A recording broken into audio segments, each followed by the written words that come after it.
Сәлеметсіздер ме, құрметті тыңдаушылар? Алматы мемлекеттік политехникалық колледжінің арнайы пән оқытушысы Бақытбекова Жансая Бақытбекқызы. Бүгінгі өтетін тақырыбымыз домен жүйесі. Домен дегеніміз не? Бүгін қарастыратын тақырыбымыз. Доменнің қандай атқаратын жүйесі бар, қызметі бар. Және де IP адрес пен доменнің арасындағы айырмашылығын қарастыратын боламыз. Ең бірінші, өз ойыңызбен бөлісіңіз және ойыңызды дәптерге жазыңыз. Бірінші, домен ұғымымен таныссың ба? Осы уақытқа дейін, осы кезге дейін домен туралы ұғымыңыз, домен туралы біліміңіз туралы айтып кетуіңіз керек. Және де осы ойыңызды дәптерге жазуыңыз керек. Екінші, желідегі сандық адрестерді есте сақтауға қолайлы етудің қандай жолдары бар? Осыны да өз ойларыңызды дәптерге жазуларыңыз керек. Бүгін желідегі доминанттар жүйесінің құрылымы қандай? Сол сұраққа жауап іздейтін боламыз. Домендік атаулар жүйесі Domain Name System, DNS. Бұл бізде система. Есте сақтаңыздар. Домен интернеттегі әрбір сайттың әріптік символдарынан тұратын бірегей атау. Домендер бір-біріне нүкте арқылы ажыратылады, немесе мысалы www.bignet.kz. Мысалға қараңыздар. Домен не үшін қолданамыз? Домен мен IP адресінің айырмашылығы қандай осы жерде? Домен бізде бұл адамның фамилиясы сияқты. Мысалға сіз IP адрес ретінде бермейсіз ғой, 173, 194, 71, 94 деп. Бұны адамға теру, интернеттен іздеу, ол қиынға түседі. Оның орнына бізге google.kz деп бере салған ыңғайлы. google.kz бұл бізде домен. Яғни әрбір жазудың астында бізде IP адрес болады сәйкес. Яғни google.kz-тің де өзінің IP адресі бар. Неге? Өйткені компьютер бізде 0 мен 1 екілік жүйеде жұмыс жасағандықтан, цифрмен жұмыс жасаған жақсы көргендіктен, оның астында міндетті түрде IP адрес болады. Сондықтан доменнің не екенін білдіңіздер ме? Домен дегеніміз ол бізде имя сайты, жаңағы сайттың аты. Адамдарға жеңіл табу үшін, жеңіл іздеу үшін осылай құрастырған. Одан кейін, мысалға, Coca-Cola сайтында, Coca-Cola өзінің жарнамасын жариялағаннан кейін, біздің сайт coca-cola.com. Яғни, бұл бізде домен. Өзінің coca-cola.com-ның өзінің тиесілі IP адресі болады. Пайдаланушы үшін сандық адресті есте сақтау қиын болғандықтан, интернетте домендік атаулар жүйесі енгізілген. Домендік атаулар жүйесі IP адреске қарап, өзіндік ерекше атау тағайындады. Яғни DNS. Интернет атауларының қызметі TCP/IP стандартты қызметі болып табылады. DNS қызметі желідегі клиент компьютерлерге домендік атауларды тіркеу және рұқсат ету мүмкіндігін береді. Домендік атаулар желідегі ресурстарды табу үшін қолданады. Сайттың толық домендік адресіне оның домендік атауларының әрбір құрамдас бөлігі нүктемен бөлінеді. Іздеу жолына домендік атау енгізу арқылы керек ақпаратқа қол жеткізе аламыз. Интернетке қосылған әрбір компьютердің өзіне ғана тиесілі IP адресі болады. Онда домендік атау болуы мүмкін. Екінші, деңгейлі домендер.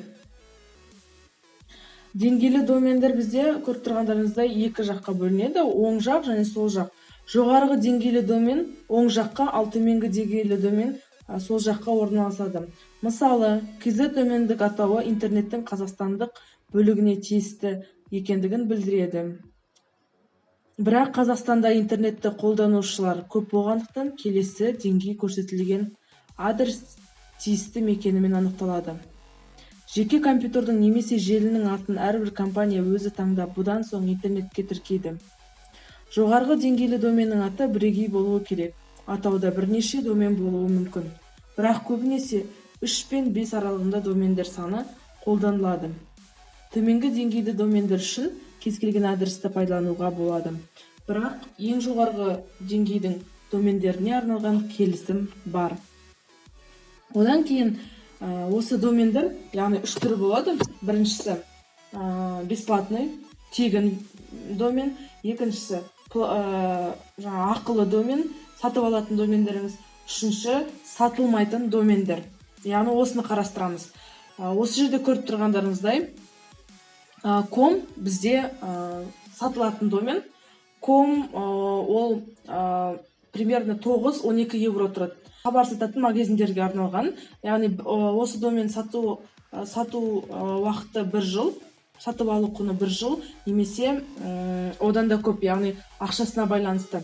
Одан кейін, егер сіздің 1 жыл уақытыңыз өтсе, сізге 1 ай уақыт беріледі. Осы 1 айдың ішінде сіз ары қарай өзіңіздің доменіңізді сатып алмайтын болсаңыз, басқа адам оны пайдалана береді. Яғни ол жердегі ат өзгермейді. Мысалға магазин.com болса, оның аты өзгермейді. Тек оның жаңағы басқа сатып алған адамның компьютеріне байланысты IP адресі өзгереді. Сонымен түсінікті ғой.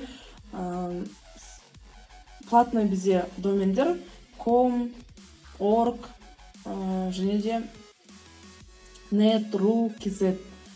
Ал егер сатылмайтын домендер бізде мысалы государственный домендер, государственный жаңағы мемлекеттік мекемелердің домендері бізде сатылмайды. Мысалға Белый домның White House Gov ол сатылмайтын домен. Мысалға Egov бізде сатылмайтын домен. Edu бізде сатылмайтын домен. Яғни бізде сатылмайтын домендер осылар. Үшінші бесплатный домендер WordPress, блогпост сайттарына кіріп, яғни өзіңіздің жаңа пользователь ретінде көрсетесіз, өзіңіздің сайтыңыздың атын жазып тіркейсіз. Сол кезде сізде 3w нүкте, мысалға сайтыңыздың аты программист.blogpost немесе .wordpress солай жазылатын болады. Бұл бізде тегін түрі. Короче, есть? Без этих тык-дым, уж коротко. Имя короткое.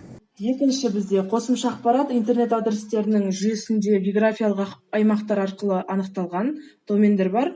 Олардың атауы 2 әріптен тұрады. Мысалы Қазақстан KZ, Ресей.ру тақырыптық белгілер бойынша анықталған домендер бар. Мысалы оқу орындарынікі Edu, жаңа айтып кеткен, үкіметтік мекемелер Gov, коммерциялық ұйымдар com, соңғы уақытта жаңа зоналар қосылған, мысалға Biz, Info, In, CN. Домендердің бағасы жазылып тұр. KZ қанша тұрады, Net қанша тұрады, 1 жылдық, яғни доменнің бағасы. Екінші бізде енді үй тапсырмасына келетін болсақ, жеке жұмыс IP адрес пен домендік адрестерді салыстыру керек. Мен басында айтып кеттім IP адрес пен домендік адрестердің айырмашылығын, және де екеуінің ұқсастығы мен ерекшеліктерін Venn диаграммасы арқылы көрсетулеріңіз керек. Желідегі домендік жүйенің маңызын бағалаңдар. Яғни осы 2 тапсырманы сіздерден күтемін, және де әлеуметтік желілер арқылы кері байланысты жіберіңіздер маған. Назарларыңызға рахмет.